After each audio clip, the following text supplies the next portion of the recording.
नमस्कार, हमारे चैनल आपका खबरी लाल पर आपका स्वागत है। जोहार झारखंड। जयराम महतो की शख्सियत अन्य नेताओं से बिल्कुल अलग है।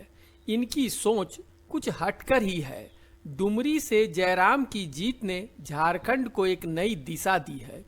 ये स्वाभाविक है कि चुनाव में किसी भी विधानसभा क्षेत्र के सभी वोटर किसी एक पार्टी को वोट नहीं देते, पर कई बार चुने हुए विधायक जिन बूथों से कम वोट मिलता है उसकी अनदेखी करते हैं कि यहां से कम वोट मिला है, वहां पर ध्यान देने की जरूरत नहीं है। इस जाति उस धर्म के लोगों का वोट नहीं मिला तो उनकी समस्या से मेरा कोई लेना देना नहीं।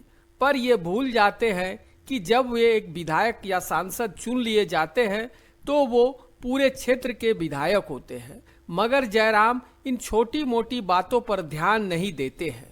डुमरी के 3.5 लाख जनता के विधायक लगे। बिल्कुल हम लोकसभा में भी बूथ के चर्चा नहीं कर रही और विधानसभा में नहीं।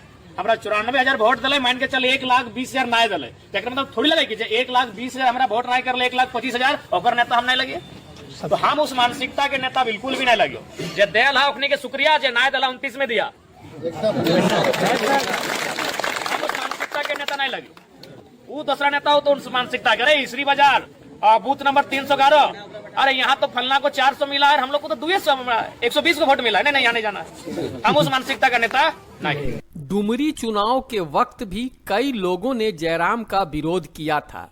जयराम को टाइगर जयराम कहने पर अपना विरोध प्रकट किया था। कुछ ऐसी भी बातें कही थी जो कहना नहीं चाहिए था।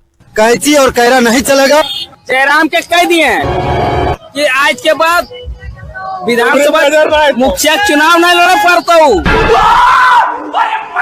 अगर कह दिए मुखिया चुनाव नहीं लड़ पड़ता हूँ। डुमरी विधानसभा कैची अछोरी बैठी ना चलता। जयराम महतो नहीं चलतो 90 देखो ना अभी 9,000 वोट है तो अगर आप जयराम आलो किल टाइगर माने की कर देले जे टाइगर लगे हूँ की कर देले जे टाइगर लगे दहाड़ते हैं तो दहाड़ते क्या है? पारसनाथ का बेटा है। पारसनाथ का बेटा है तो हम लोग भी दामोदर का बेटा है। वो पारसनाथ का बेटा है तो हम लोग भी दामोदर का बेटा है। जितना उसका पारसनाथ का ऊंचाई है ना उससे ज्यादा गहराई है दामोदर में। बाढ़ आएगा बाढ़ जाएगा एक चीज कैची सब पड़ जाएगा दामोदर का बाढ़ में। जयराम महतो नहीं चलतो 90 देखो ना अभी 9,000 वोट है तो दिया जयराम कोई नहीं है चक्कर में, क्यों पड़े हो चक्कर में। ना चलतो कैची बैठी ना चलतो। डुमरी बेशक कई दशकों से झारखंड मुक्ति मोर्चा का गढ़ रहा था, तो स्वाभाविक है कि जेएमएम के समर्थक बड़ी संख्या में होंगे। मुस्लिम तुष्टीकरण भी जेएमएम की हथकंडों में रहा है, जिसके कारण मुस्लिम समुदाय का वोट प्रायः जेएमएम को ही जाता रहा है और इस समुदाय के अधिकतर लोग जेएमएम का समर्थन करते रहे हैं। चुनाव के ठीक पहले रिजवान अंसारी ने जयराम को धोखा देकर जेल कैंप से अलग हो गए थे और तो और डुमरी पहुंचकर जयराम के विपक्ष में मुस्लिम समुदाय को बरगलाने की भी भरपूर कोशिश की। इसका कुछ असर भी हुआ था। हम लोग झारखंड मुक्ति मोर्चा का जो उम्मीदवार है बेबी देवी, उनके पक्ष में मतदान करेंगे। इसमें कोई दो मत नहीं है। जयराम जी का बात करते हैं तो गुस्सा चढ़ता है। ये जो है रिजवान क्रांतिकारी कौन है? रिजवान क्रांतिकारी के ऊपर झूठा आरोप लगाया जी, ये झूठा आरोप है। रिजवान क्रांतिकारी के ऊपर झूठा आरोप लगाया कि ये बालू के गाड़ियों से पैसा वसूली करता है, ये झूठा आरोप है। अपने जीत के प्रति आश्वस्त होते हुए भी जयराम चुनाव के वक्त ही कह दिया था कि अगर मैं हार भी गया तो तेरे जीत से ज्यादा चर्चा मेरे हार की होगी। कि टेंशन मत लीजिए, अगर लड़ते लड़ते हार भी जाएंगे ना तो याद रखना गालिब, शहर की गलियों में, गांव की पगडंडियों में तुम्हारे जीत से चर्चा हमारे हार की होगी। जयराम के विधायक बनने के बाद अब वही लोग सोच में पड़ गए कि अपनी किसी भी समस्या को विधायक के पास किस मुंह से लेकर जाएं। मगर जयराम ने इन बातों को अपने दिल पर नहीं लिया। उन्होंने स्पष्ट रूप से कह दिया कि भले ही आप लोगों ने मुझे वोट नहीं किया हो, मगर मैं डुमरी का विधायक हूं, तो आप मेरे समर्थक हो या नहीं हो, आपकी हर समस्या मेरी समस्या है और मेरा दरबार हमेशा आपके लिए खुला है।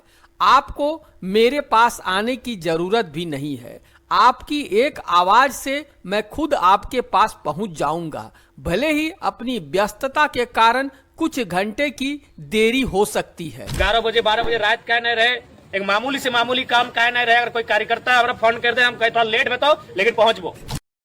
जयराम ने अपने समर्थकों से वादा किया कि आप लोगों ने डुमरी में परिवर्तन करके एक नौजवान को अपना विधायक चुना है और मैं आपको वादा करता हूं कि मैं झारखंड के 80 विधायकों पर भारी पड़ूंगा और ये दिख भी रहा है। डुमरी विधानसभा से तोहनी अवसर दिला, तोहनी आज कई वर्षों के बाद परिवर्तन करला और हमारे जैसे एक नौजवान के कल के लड़का के तोहनी विधायक के रूप में चुनला। इटा खातिर सबके हम शुक्रिया कराइयो। और हम पहलू बोल लियो कि एक तरफ 80 विधायक रहते, एक तरफ तोहर विधायक रहते, उटा तो आज गर्व कर सकला।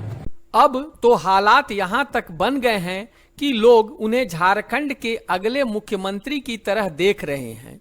एक अकेले विधायक होते हुए भी जयराम ने सदन की बैठक में अपना जो जलवा दिखाया उसे देखकर अन्य पार्टियां सहमी हुई है। कुर्मी महतो की राजनीति करने वाले सुदेश महतो राजनीति के हाशिए पर जा चुके हैं।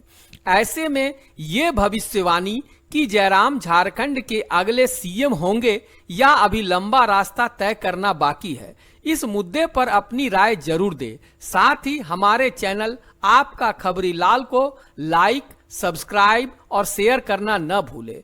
आपका सहयोग हमें आपको ताजा खबरों से अवगत करवाने का साहस प्रदान करता है। जय झारखंड, जय झारखंडी।